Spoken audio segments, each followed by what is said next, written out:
할렐루야. 벌써 작년 일인 것 같아요. 교회학교 어린이 중에 한 어린이가 이렇게 설교를 들었답니다. 오직 하나님만 최고로 섬기는 어린이가 되라고 설교를 들었는데, 이제 학교에 가가지고 친구들하고 이제 그런 얘기를 했대요. 그랬더니 이제 아니야 뭐 이제 친구들이 그랬겠죠. 그래서 이제 교회학교 다음 주에 와가지고 사모님한테 질문을 하더래요. 사모님, 오직 하나님만 최고로 섬기라고 하셨죠? 근데 애들이 아니래요. 어떤 게 맞아요? 그렇게 묻더랍니다. 그래서 사모님이 그렇게 얘기했대요. 너는 어떻게 생각하니? 너는 어떻게 했으면 좋겠니? 이렇게 물어봤대요. 대답을 이제 해준 게 아니라 물어봤더니 이 어린이가 글쎄, 저는 하나님만 최고로 섬기고 싶어요. 그렇게 했대요. 그래서 사모가 이렇게 사모님이 안아줬다고 그럽니다. 교회학교 어린이들 믿음이 장난이 아니에요. 우리는 그래서 제가 무슨 생각을 했냐면, 나는 설교하면 다 좋은데 이렇게 변화가 안 되는데 사모가 설교를 하니까 그 5분 설교하거든요. 애들이 변하고 막 애들이 믿음이 장난이 아니에요. 제가 신방 가면은 목사님이 와서 기도해줘서 낫다고 막 애들이 이러고, 집에서 문제가 있는데 우리 요한이는 형이 지금 공부를 안 한다고 형방 가서 기도하고 막 그래요. 그랬더니 우리 형이 정신 차렸다고 그러면서. 우리 교회학교 어린이들 믿음이 장난이 아니에요 지금. 그래서 아니 어떻게 이럴 수가 있나. 나는 막 이렇게 열심히 설교를 해도 별로 변화가 없는 것 같은데 5분 설교하는데 애들이 막 변하니까. 그래서 생각하다가 이렇게 결론이 났어요. 나는 별로 이렇게 십자가 지고 설교하는, 십자가 진 게 별로 없어서 그런 것 같고, 사모님은, 우리 집사람은 아이들 위해서 늘 아이들 생각하거든요. 어제도 밤에 꼭 가서 아이들 위해서 뭘 사야 된대요. 그래서 그 밤에 설교 준비하다 말고 가가지고 사왔다는 거예요. 그래서 이게 십자가 지고 아이들을 챙기는 그 사랑하는 그 마음이 아이들을 좀 이렇게 은혜로 좀 터치하는 게 아닌가 이런 생각을 했습니다. 그래서 제가 도전을 받았어요. 할렐루야. 십자가를 지는 만큼 영혼은 주님을 만난다. 이런 고백을 다시 한번 하게 됐습니다. 오늘 우리 요한계시록 말씀을 7장을 읽었는데요. 사실은 6장에서부터 18장에 걸친 내용을 하나로 묶어서 좀 같이 은혜를 나누고자 합니다. 제가 이렇게 넓은 부분을 우리가 요한계시록을 좀 몇 번 설교를 하면서 좀 짧게 묶었었는데 크게 묶은 이유가 있어요. 가장 큰 이유는 6장에서부터 18장까지의 그 큰 예언의 덩어리가 하나의 큰 주제로 묶여진다는 거예요. 디테일한 많은 이야기들을 여러분하고 같이 나눌 수가 있는데, 새벽 기도에서는 조금 더 우리가 장별로 나가면서 디테일하게 얘기합니다. 그런데 이 6장에서부터 그 18장까지 이르는 큰 이 구성 속에는 한 가지 주제가 흘러요. 거기에 7 봉인 이야기도 나오고 7 나팔, 7 대접 이야기, 많은 얘기들이 나오고 많은 예언들이 그 속에 있는데 주제는 한 가지입니다. 어떤 주제냐면, 예수를 믿는 성도들과 교회에게는 핍박이 있지만, 그러나 하나님께서 이 교회를 핍박하는 이 세상과 세상 권력, 사탄의 권세를 무너뜨리시고 반드시 승리하게 하신다. 할렐루야. 이 주제가 6장에서부터 18장까지 연거푸 흘러가고 있어요. 아멘입니까? 그 다음에 두 번째 이유가 있어요. 제가 이렇게 큰 덩어리를 한꺼번에 묶고 건너뛰는 이유가 있어요. 우리 성도님들이 별로 요한계시록에 관심이 없구나 라는 결론을 조금 얻었어요. 그래서 제가 디테일하게 말씀드리는 것보다 여러분들이 읽으시고 좀 유익이 되실 만한 그런 큰 주제를 가지고 설명하려고 합니다. 할렐루야. 아멘. 교회가 왜 요한계시록을 잘 안 읽을까요? 우리 성도님들 요한계시록 별로 관심 없죠? 거기에 천사들이 무슨 말을 타고 나오든 활을 들고 있든 무슨 병기를 가지고 있든 별로 상관없죠, 여러분. 별로 관심 없죠. 흰색 말이든 무슨 청황색 말이든 무슨 상관이 있어요. 그죠? 별로 관심 없죠. 왜 그럴까요? 네, 관심 있는 분은 우리 우건사님 한 분 딱 해서요. 관심 별로 안 느껴지죠. 중요한 게 왜 안 느껴지죠? 요한계시록이 그렇게 중요한 책인가? 잘 안 느껴지죠. 성경책, 여러 성경책들이 있지만 대부분 좋아하는 성경들 몇 권 있고 잘 안 읽으시죠. 관심도 없으신 부분들이 있어요. 특히 요한계시록 그러신 것 같아요. 왜 그런지 아세요? 핍박이 없어서 그래요. 내 삶에 핍박이 없어서 그래요. 교회에 더 이상 핍박이 없어서 요한계시록을 관심 갖지 않는 거예요. 왜냐하면 요한계시록은 핍박받는 교회와 핍박받는 성도들을 위한 책이기 때문에 그래요. 그래서 여러분, 핍박받는 마음으로, 핍박자의 소망으로 읽을 때만 요한계시록은 능력이 됩니다. 교회를 일으켜 세우는 능력이 돼요. 이 세상 권세를 이기는 그 어떤 사탄의 세력, 음부의 권세도 이겨내는 놀라운 능력이 돼요. 그런데 핍박이 없는 성도에게는 무용지물이에요. 우리가 일제강점기 핍박 시기에 있을 때 요한계시록이라는 책은 성도들에게 가장 사랑받는 책이었어요. 일제강점기 때 1900년도 초반, 얼마 되지도 않았어요. 100년도 안 됐어요. 100년 정도 그죠? 지금 2019년이니까 100년 좀 넘었나요? 100년 정도 돼가네요. 그죠? 얼마 되지도 않았어요. 그때 가장 사랑받는 책이 요한계시록이었어요. 그 평양 대부흥운동의 주역이었던 길선주 목사님은 매일 요한계시록을 한 번씩 통독하고 하루를 시작하셨어요. 요한계시록을 하루에 한 번씩 통독하시고 기도 시작하시고 묵상 시작하시고 전도 시작하시고, 대부흥운동의 주역이셨던 목사님이 그러셨어요. 순교자 주기철 목사님도 내가 가장 사랑하는 책, 그게 바로 요한계시록이다, 이렇게 선포했습니다. 그 요한계시록 때문에 일제강점기 때 그 신사참배의 폭압 속에서도 목숨을 내어놓고 믿음을 지키시는 순교의 길을 가신 거예요. 요한계시록을 바라보고. 아멘입니까? 사랑의 순교자 손양원 목사님도 요한계시록을 애독하시면서 지은 노래, 시가 있어요. 그게 예수, 주님 고대가라는 찬송 시를 쓰셨어요. 제가 몇 절만 읽어드릴게요. 낮에나 밤에나 눈물 머금고 내 주님 오시기만 고대합니다. 가실 때 다시 오마 하신 예수님, 오 주여 언제나 오시렵니까? 고적하고 쓸쓸한 빈 들판에서 희미한 등불만 밝히어 놓고 오실 줄만 고대하고 기다리오니 오 주여 언제나 오시렵니까? 먼 하늘 이상한 구름만 떠도 행여나 내 주님 오시는가 해 머리 들고 멀리 멀리 바라보는 마음, 오 주여 언제나 오시렵니까? 여러분, 핍박받는 성도에게 요한계시록의 말씀은 승리를 주시고 승리의 확신을 주고 우리 성도들에게 위로와 소망을 주는 말씀이었다는 사실을 여러분 기억하시기를 주님의 이름으로 축복합니다. 할렐루야.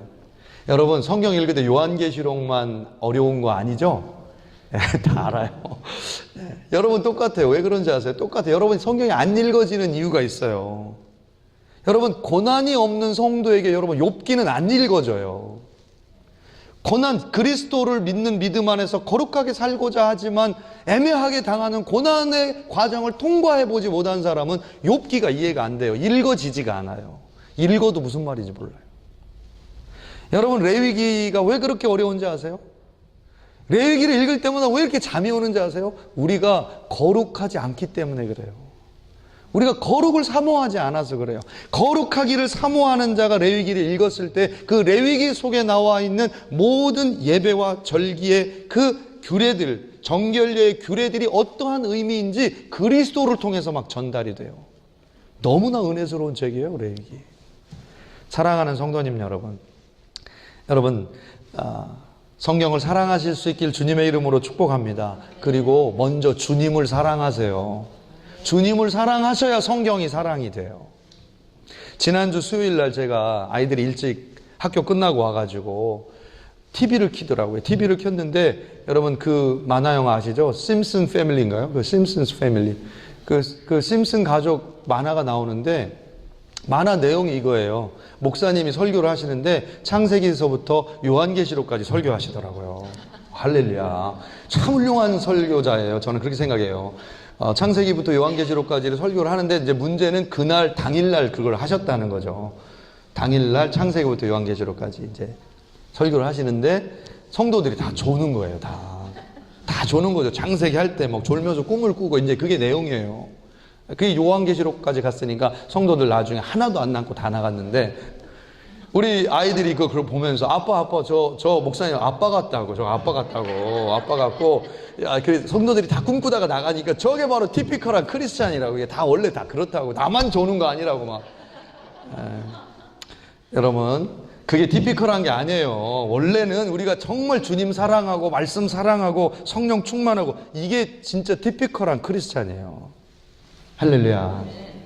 오늘 여러분 요한계시록 6장부터 18장까지의 주제 속에서 제가 세 가지만 큰 주제를 말씀드리려고 합니다. 첫 번째 주제는 이거예요. 거룩한 성도와 거룩한 교회는 반드시 핍박과 환난이 있다는 말씀입니다. 교회는 핍박받는다는 거예요. 당연히. 거룩한 성도는 당연히 핍박받는다는 거예요.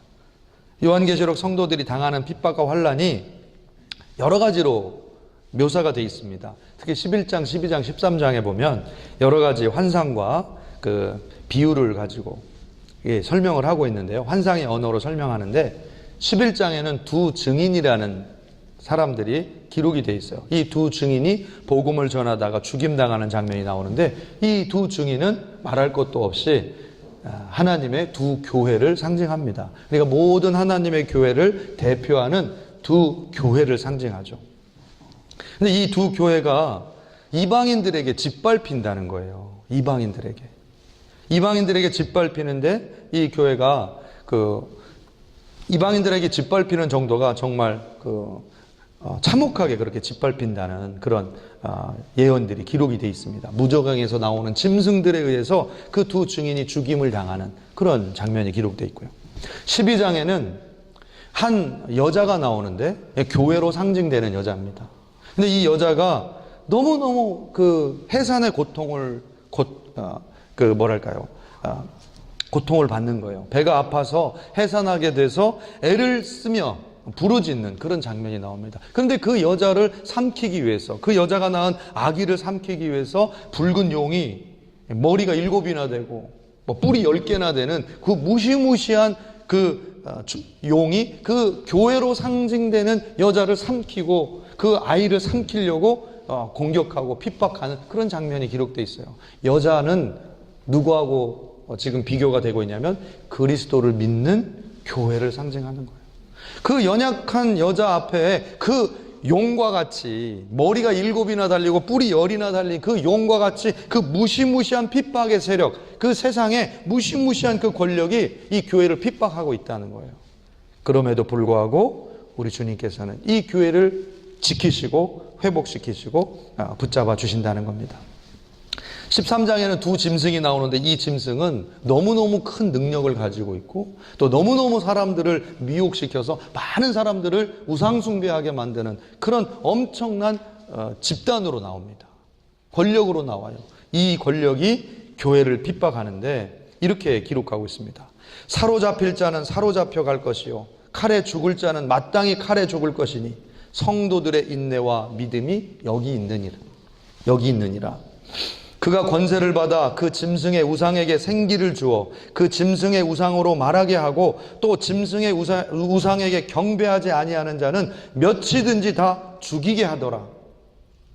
이게 교회가 당하는 핍박을 묘사하고 있는 거예요. 어느 시대에나 어느 역사 속에서나 거룩한 교회는, 거룩한 성도는 반드시 핍박이라고 하는 이 과정을 통과하지 않을 수 없는 것이 이 세상의 현실이라는 거예요. 성도가 맞닥뜨리는 현실이라는 거예요. 여러분, 이게 느껴지세요? 안 느껴지시죠? 지금 우리는 너무 평안한 삶을 살고 있는 것 같죠? 그렇지 않다는 거예요. 할렐루야. 아멘입니까? 네, 아멘. 우리 약속했잖아요. 그죠? 할렐루야. 우리 분위기 좋게 설교하기로. 아멘. 네, 할렐루야. 여러분, 핍박받는 교회와 성도들의 이야기를 전하는 잡지를 제가 늘 받아보고 있는데요. The Voice of the Martyrs라고 하는 잡지입니다. 이게 순교자들의 소식, 순교자들의 그 소리라는 잡지인데요. 2019년 2월호에 10대 소녀 릴리아나라는 가정이 소개되어 있어요. 릴리아나라는 가정. 근데 이 릴리아나는 10대 소녀인데, 이 릴리아나가 태어나기도 전에 아버지 아멜로라는 아버지하고 어머니 크리스티나라고 하는 부부가, 젊은 부부가 하나님의 콜링을 받고 교회 개척의 그 부르심을 받고 어디로 들어가서 교회를 개척했냐면 콜롬비아와 베네수엘라 국경지대에 들어가서 개척을 한 거예요. 그러니까 하나님 부르신 거예요. 너 교회를 개척하라고, 여기에다가. 그리고 부름을 받아서 들어갔는데 거기 지역이 어떤 지역이냐면 가장 위험한 지역 중에 가장 위험한 지역. 베네수엘라하고 콜롬비아하고 국경지대인데 거기에는 반군들이 군대들이 그 활동을 하는 지역인데 거기에다가 정부군하고 전쟁을 할 뿐만 아니라 주변에 있는 마약 카르텔들이 서로 죽이고 서로 싸우고 하면서 그 세력 다툼을 하고 있는 아주 비참한, 폭력이 난무하는 위험한 지역이었던 거예요. 거기에 들어가서 이 목사님이 아멜로 목사님인데 이분이 들어가서 목회를 하기 시작한 거예요. 교회를 세우고 청년들을 모으고 목회를 하기 시작했는데, 근데 이 그 무장단체, 반군단체 FARC라고 하는 이 콜롬비아의 무장 반군이에요. 이 무장 반군이 이 교회 세우는 걸 그렇게 싫어했다는 거예요. 왜 그렇게 싫어했냐면 교회가 세워지고 복음이 전달되면은 이상하게 그 혁명군이었던 사람들이 다 이탈한대요. 복음을 들으면 안 돌아온대요. 혁명군이 원래 처음에 그 마약에서 얻은 돈을 가지고 그렇게 혁명을 하게 하고 총을 주고 그렇게 해서 폭력을 하게 하고 그렇게 해서 다 잘 따라오다가도 가서 예배드리고 오면 다 도망가고 없어진다는 거예요. 이게 아니라고 안 온다는 거예요. 그래서 이 혁명군이 교회를 핍박하기 시작한 거예요. 그래서 어느 날은 지붕 위에다가 큰 돌을 집어 던져가지고 예배 중간에 지붕이 막 무너져가지고 성도들이 대피하고, 그것도 무서워하지 않으니까 이제 사제 폭탄 있죠. 파이프 범이라고 돼 있더라고요. 파이프 범. 그걸 집어 던져가지고 폭발하기 일보 직전이었는데 하나님이 폭발을 안 시켜주셔가지고 아무도 안 다쳤다고. 그러니까 이 아멜로 목사님이 뭐 담대하게 복음 전하고 그렇게 대항하셨답니다. 뭐라고 대항하셨냐면 We do not fear what man can do with us. We fear the Lord. 우리는 우리 같은 그런 사람들이 할 수 있는 그런 것들은 두려워하지 않는다. 니네들이 어떻게 우리를 핍박해도 우리 그런 거 두려워하지 않는다. 우리는 다만 하나님만 두려워한다. 그렇게 하고 맞섰다는 거예요. 그 혁명 무장군들 앞에. 그랬더니 그 혁명 무장군이 그 아멜로 목사님을 데리고 밤에 끌고 가가지고 살해해버리고 그 가족들을 위협해가지고 혁명군에다가 집어넣는다고 위협해서 지금 그 지역을 이탈해서 이 보이스 오브 마르티어스라고 하는 이 단체에서 제공하는 쉘터에 가서 지금 쉬고 계시는, 그런 피난해 계신다는 그런 기사를 읽었어요. 이게 바로 오늘 일어난 일이에요. 우리 주변에서 바로 미국 밑에 요 남미에서 일어나고 있는, 바로 지금도 일어나고 있는 일이에요. 교회는 언제나 항상 이 일을 통과해내고 있었다는 거예요. 사랑하는 성도님 여러분, 전 세계가 아직도 동시다발적으로 이런 핍박 속에 노출되어 있지만 교회는 절대 지지 않습니다. 음부의 권세가 교회를 넘어뜨릴 수가 없어요. 교회는, 복음은, 예수 그리스도의 부활 신앙은 절대 멈춰본 적이 없어요. 어떤 핍박 속에서도 어떤 정치 권력과 어떤 공산 혁명군이 교회를 핍박하고 어떤 정치 세력들이 교회를 무너뜨리려고 시도했고 성서를 불태우고 교회 지도자들을 다 잡아 죽이고 사자밥으로 던졌다 할지언정 교회는 단 한 번도 복음 전파를 멈춰본 적이 없어요. 이게 요한계시록에서 말씀하고 있는 가장 큰 주제입니다. 사랑하는 성도님 여러분, 날마다 복음 전하는데 두려움 없이 결단함으로 복음 전하는 삶을 사실 수 있기를 축복합니다.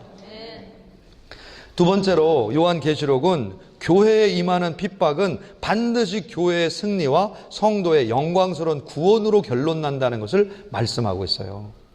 핍박은 있어요. 그런데 그 핍박은 무엇으로 결론나느냐? 바로 교회의 승리, 성도의 승리, 그리스도의 승리로 결론이 난다는 거예요.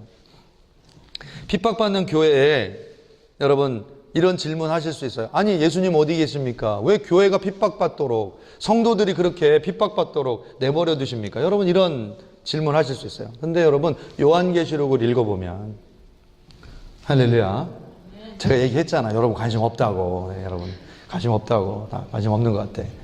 근데 제가 계속 하겠습니다.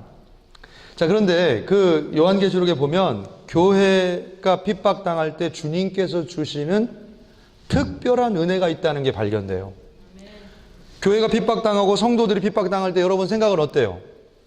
아, 예수님은 우리를 돌보지 않는구만. 아, 하나님 없구만. 아니, 그렇게 하나님이 교회 개척하라고 세워놓으신 목사님을 왜 죽게 만들어? 하나님 뭐 하신 거야? 그럼 우리는 쉽게 이런 생각을 하게 된단 말이에요. 그런데 요한계시록에는 그 대답을 줘요. 하나님은 어디 계셨냐 도대체? 하나님이 계신 곳, 하나님이 그 핍박받는 교회에게 하나님이 함께 하시는 은혜를 주시는데 몇 가지 특색이 있습니다.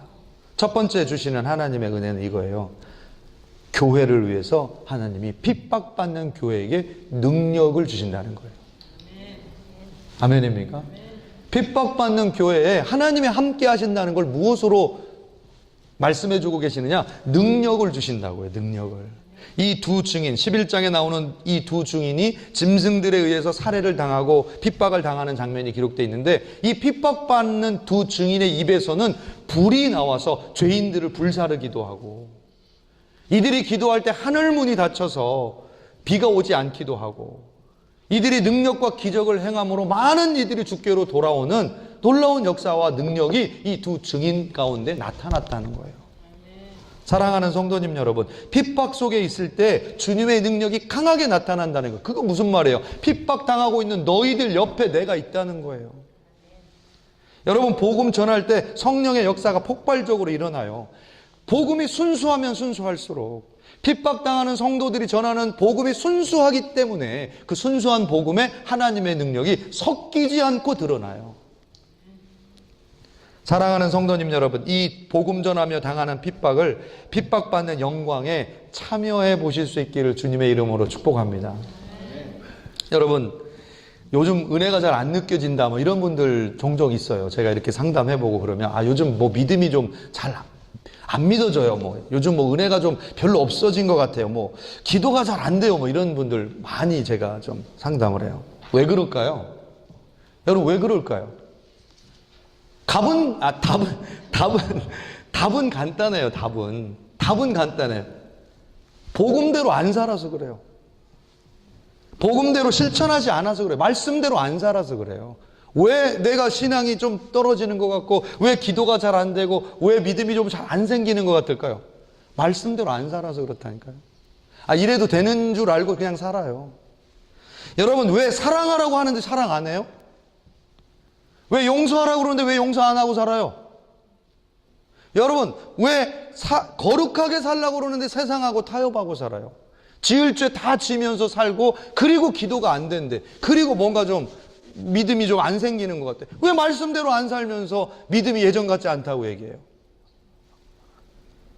사랑하는 성도님 여러분, 복음 때문에 복음대로 살려고 한번 살아보세요. 좀 당하는 어려움이 좀 있어 보시기를 축복합니다. 이 아멘 안 할 줄 알았어요. 저는 다 아멘 안 하지 뭐. 예, 할렐루야. 여러분, 핍박의 시기에 주님께서 함께 해주신다고요. 여러분, 그거 느끼고 싶지 않아요? 그럼 기도가 살죠.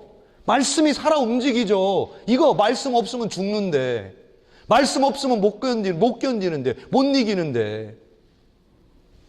이게 주님의 은혜라고요. 이 핍박의 시기에 여러분, 이런 은혜가 있어지시길 축복합니다. 할렐루야. 아멘이 조금 더 늘었어요. 예. 네, 그 주님의 은혜가 이렇게 넘치세요. 이 핍박의 시기에 주님께서 함께 해주신 은혜가, 또 다른 은혜가 또 있어요. 그런 은혜가 뭐냐면 이겁니다. 주님께서 핍박당하는 교회에 뭘 허락하시냐면요, 하나님께서 놀라운 은혜의 보호, 은혜로 교회를 보호해 주시는 놀라운 보호가 있다는 거예요. 할렐루야. 여러분, 못 느끼죠? 아, 하나님이 다 버리는 것 같고, 아, 핍박 시기에 막 다 버려지는 것 같고, 다들 막 다 나를 버리고 도망가는 것 같고, 막 나만 십자가 지는 것 같고, 나만 죽는 것 같고, 이렇단 말이에요. 근데 그렇지 않아요. 하나님은 우리를 보호하세요. 놀랍게 보호하세요. 아까 제가 소개해드렸던 그 목사님 가정도 목사님의 목숨을 잃고 다 파괴된 것 같고 가정이 다 깨지는 것 같은데 하나님이 보호하세요. 12장에 언급된 그 여자 얘기 제가 아까 했잖아요. 해와 달과 별의 영광을 가지고 있는 그 여자에 대해서 사탄이 달려들어가지고요, 입에서 막 물을 토해가지고 그 물로 이 여자를 떠내려가게 만들려고 핍박을 합니다. 그러니 여러분, 이 여자가 당해낼 수 있겠어요? 용이 물을 토하는데 그 교회가 당해낼 수 있겠어요? 그 엄청난 로마 권력, 로마 제국이 지금 막 교회를 다 떠내려가게 만드는데 이게 어떻게 감당을 하겠어요? 근데 그때 땅이 입을 벌려서 그 물을 삼키고 여자를 안전한 곳으로 도피시킵니다. 여러분, 이 세상의 풍조는 여러분 엄청난 막강한 힘으로 이 교회를 세속화시키려고, 세상 풍조로 그냥 휩쓸어 버리려고 이 교회를 호시탐탐 노려요. 우리가 무슨 힘이 있어요? 이 세속의 힘 앞에, 이 거대한 이 보스턴 땅에 이 거대한 이 영광, 자기들이 쌓아놓은 이 영광의 세속화 앞에, 이 지식의 세속화 앞에 여러분 우리가 무슨 힘이 있어요? 우리 교회가. 근데 이 교회를 지키시는 건 뭐냐? 바로 우리 하나님이시라는 거예요. 이 세상의 풍조는요, 그 어마어마해 보여도 이 세상의 풍조는 세상의 풍조에 의해서, 세상 그 자체에 의해서 절벽에 떨어지게 돼 있어요. 절벽에 맞닥뜨리게 돼 있어요. 세상 풍조는 세상 그 자체에 의해서 절벽을 만나게 돼 있다고요. 여러분, 세상에 이렇게 분위기 맞추지 않으면 좀 지는 것 같죠? 좀 질 것 같죠? 세상에 좀 내가 편승하지 않으면 뭔가 좀 이상해 보이는 것 같죠? 천만의 말씀이에요. 그거 금방 또 지나가요. 유행 금방 지나가요. 세상 사람들이 그렇게 막 좋아서 막 이거 아니면 비트코인 아니면 막 우리는 막 투자할 곳이 없다. 금방 지나가. 다 망해, 다. 다 자기 절벽에 떨어지게 돼 있어. 이 세상은 결국 어디로 손을 내밀게 돼 있냐?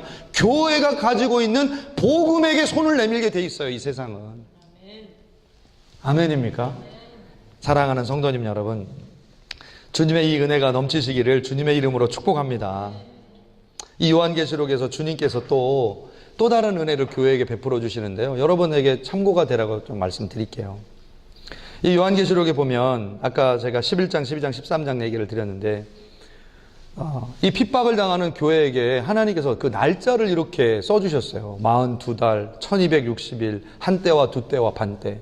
이게 11장, 12장, 13장에 연거푸 나옵니다. 요한계시록에 날짜가 나오는데 이 의미가 있어요. 이거는 무슨 비밀 코드가 아니에요.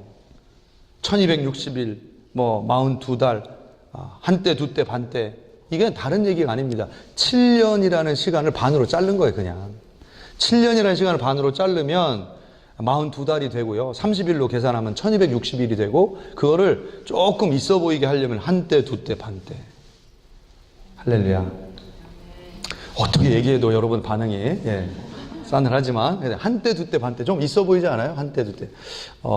졸업하려면 몇 년 남았습니까? 한때, 두때, 반때 남았습니다. 이렇게 대답하면 멋있어 보여요. 자, 그렇다는 거예요. 그렇다는 거. 자, 이게 무슨 얘기냐면 완전한 시간을 반을 잘랐다는 얘기예요. 7년이라는 완전한 시간을 하나님이 핍박받는 교회에다가 감해 주셨다는 거예요. 그것도 절반을.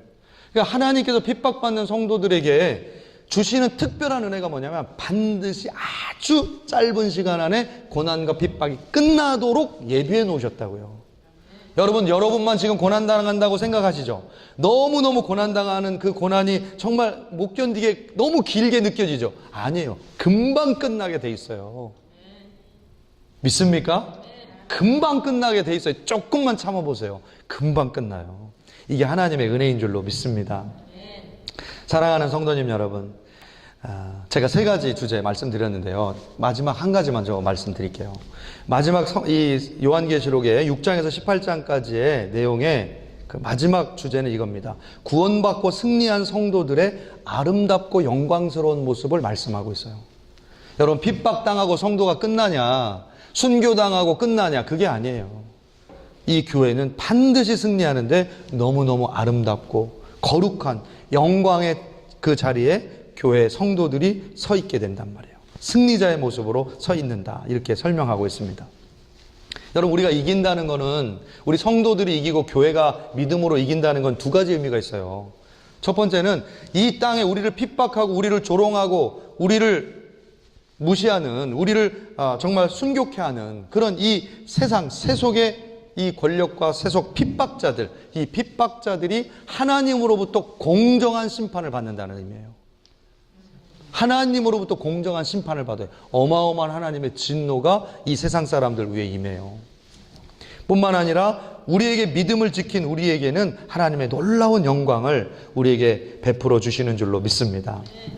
자, 그런데 제가 시간이 많이 가서 짧게 이것만 말씀드리고 오늘 설교를 마치도록 그렇게 하겠습니다. 근데 이 성도들이 흰옷을 입었다고 이렇게 설명을 하고 있거든요. 흰옷을 입었다. 이 흰옷을 입었다라고 하는 그 설명을 하면서 7장 17절의 말씀에는 이렇게 돼 있어요. 그 천사가 이 흰옷 입은 사람들이 어떤 사람이냐 이렇게 말씀하고 있습니다. 이는 큰 환난에서 나오는 자들인데 어린 양의 피에 그 옷을 씻어 희게 하였느니라. 거룩한 성도들, 영광스러운 그 구원을 받은 성도들이 입은 옷이 흰옷인데, 그 거룩한 흰옷을 입은 그 성도들이 입은 그 흰옷은 어린 양의 피로 씻김을 받은 그런 피다, 그런 옷이다, 이렇게 설명하고 있습니다.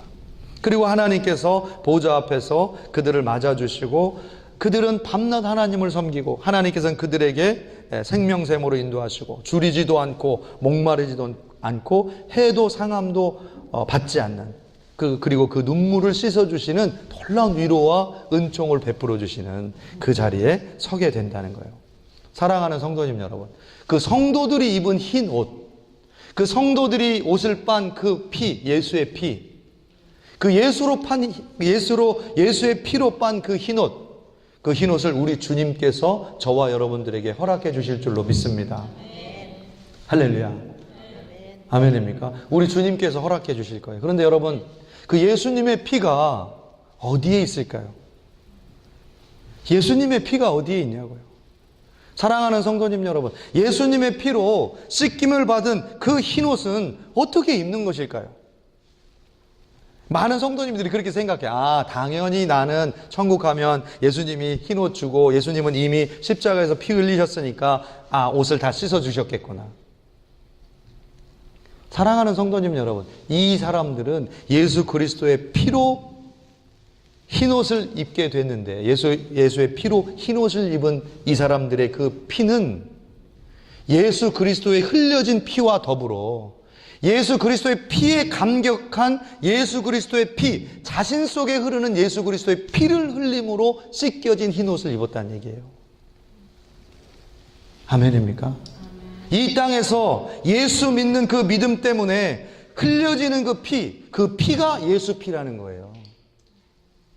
예수 그리스도가 나를 위해서 흘려준 그 피가 나를 정결하게 한다고 믿는 그 사람들이 자기 피조차 아깝지 않게 흘려보내는 그 피가 곧 또 예수 피라는 거예요. 그 예수 피로 씻겨진 사람이 흰옷 입는다는 거예요. 오늘 사랑하는 성도님 여러분, 저와 여러분들이 예수 그리스도의 은혜를 헛되이 받는 자가 아니라 예수 피로 정결함을 입는 저와 여러분들 되시기를 주님의 이름으로 축복합니다. 사랑의 순교자 손양원 목사님의 그 주님 고대가가 마지막 세 절을 제가 읽어드리고 마치도록 하겠습니다. 내 주님 자비한 손을 붙잡고 면류관 벗어들고 찬송 부르면 주님 계신 그곳 가고 싶어요. 오 주여 언제나 오시렵니까? 신부되는 교회가 흰옷을 입고 기름 준비 다 해놓고 기다리오니 도적같이 오심하고 하신 예수님, 오 주여 언제나 오시렵니까? 천년을 하루같이 기다린 주님, 내 영혼 당하는 것 볼 수 없어서 이 시간도 기다리고 계신 예수님, 오 주여 이 시간에 오시옵소서. 아멘. 기도하겠습니다. 전능하신 아버지 하나님, 감사하고 감사합니다. 오늘도 저희들에게 귀한 말씀, 이 천국의 놀라운 영원한 영광의 성도들의 모습을 보여주심을 감사를 드립니다. 오늘 이 땅에서 우리가 받는 어떠한 고난도 우리가 버려진 고난이 아니라 주님께서 동행하시는 고난임을 알게 하시고 주님과 함께 영원한 처소에 영광 받는 우리 승리하는 성도들 다 될 수 있도록 축복하여 주옵소서. 예수님의 이름으로 간절히 기도드렸사옵나이다. 아멘.